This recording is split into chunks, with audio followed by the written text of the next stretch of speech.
Nurses. Okay, Andrea Romer, life coach, nurse.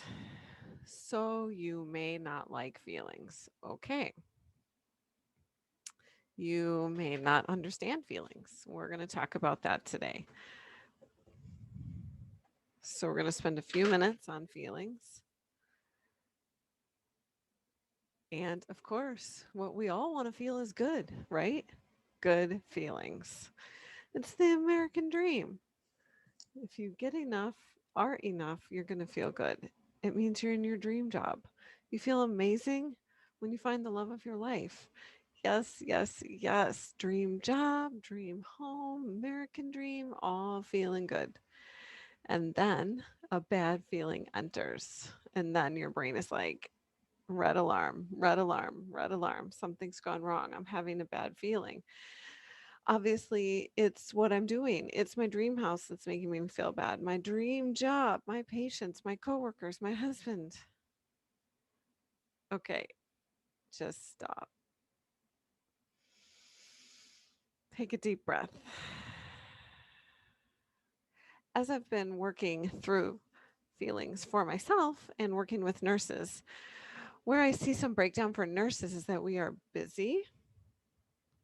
We might be having moment to moment self talk that causes us to feel shame for being busy, or we are judging busy, and then we do not process our feelings moment to moment. We feel loss of control when we feel our feelings that we carry with us home, and we feel loss of control. We feel fear because we're afraid we won't be successful. We feel afraid of success.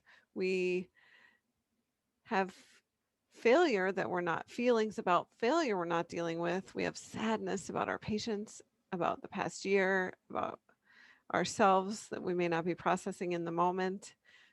We have joy in the moment and grief that we're not processing. And this is not a problem. We weren't taught. When we were in school, we never stopped class and said, hey guys, let's just check in. And how are you feeling right now? And maybe you're feeling, maybe when you were in high school, you felt something and you weren't taught to process that. So, this is just a habit that we're going to be working on. All of this is lost in translation because it's a new language that we don't speak. If you are a nurse that is reacting to everyone's feelings but your own, listen, that catches up. So, we want to start thinking about what our own feelings are. Maybe set down our coworkers, our patients, their families, our families' feelings for a few minutes and just set them down. They're not ours. And look at our feelings. So, feelings are vibrations in our body. They start in our brain, they move down our body. Whereas we know as nurses that pain starts in our body and moves to our brain. So, here's what I want you to do. Number one, write down a list of feelings you experience often or never.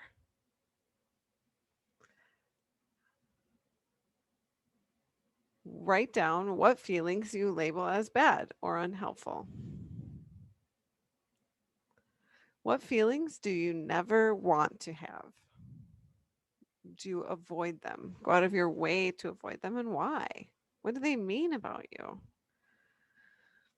So, when you're on shift, 3 days, 3 shifts at 8 a.m. while you're walking to pass your meds, I want you to drop in and ask yourself, what am I feeling right now? Just name it. I'm not telling you it has to be good. Maybe you're pissed you're at work. Maybe you're annoyed because it's already busy. Maybe you are afraid because you have a lot of meds to pass. Whatever's there, I want you to just name it and be there.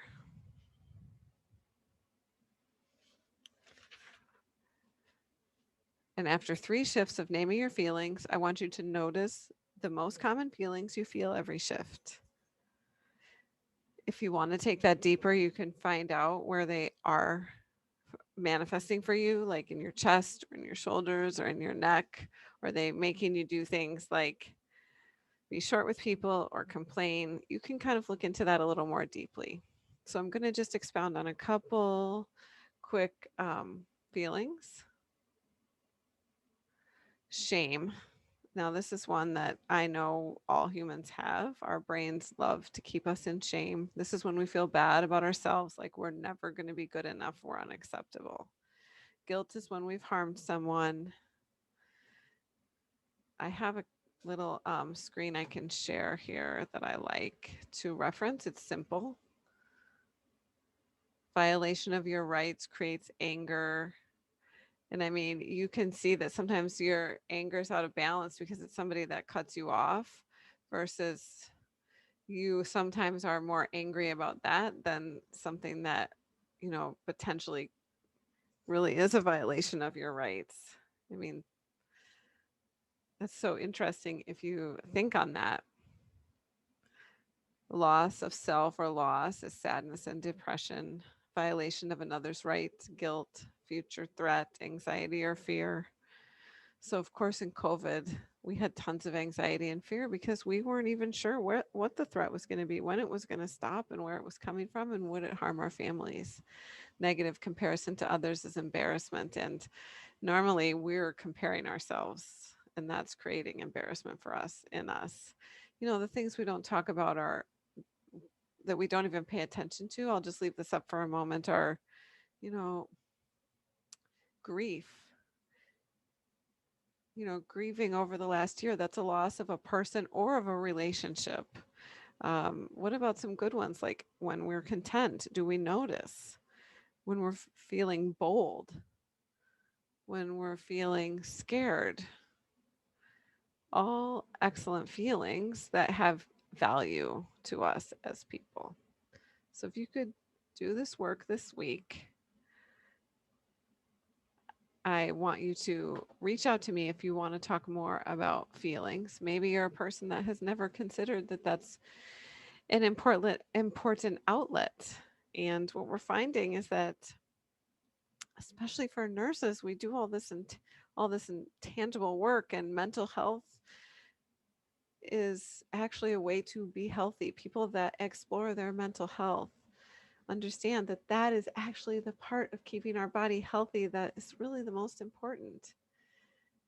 And how do we know? Because stress plays part in our body. All of these feelings take us to a place where we do or don't do something. And really being a temple and taking care of our body has to do with our mental health and feeling our feelings, processing our feelings, talking about feelings, understanding what feelings create what we want, what feelings are useful.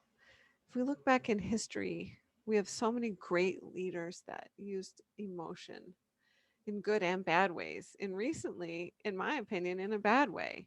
But in the past, I mean, MLK, he used outrage and anger in a way that was not that.